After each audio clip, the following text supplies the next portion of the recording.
Welcome to Penrose Learning, where we make understanding easy. In this video, I will explain how to use a jump pack on a car. First, always prioritize safety. Ensure your jump pack is fully charged, ideally showing 100%.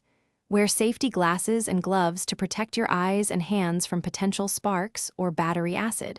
Park your vehicle on a level surface and turn off all electrical accessories. Finally, take a moment to clearly identify the positive and negative terminals on your car's battery before proceeding to the next step.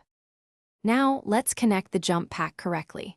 Take the red, positive clamp and securely attach it to the positive terminal of your car's dead battery.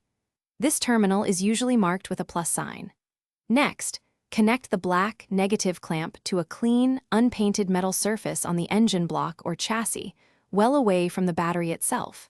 It's crucial not to connect the black clamp directly to the negative terminal of the dead battery to prevent sparks near battery gases. With the jump pack properly connected, it's time to start your car. Turn on the jump pack according to its instructions. Then, attempt to start your car's engine.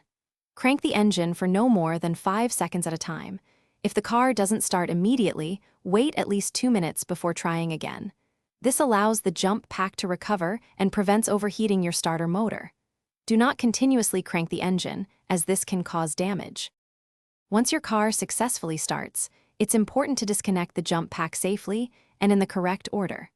First, remove the black, negative clamp from the engine block or chassis.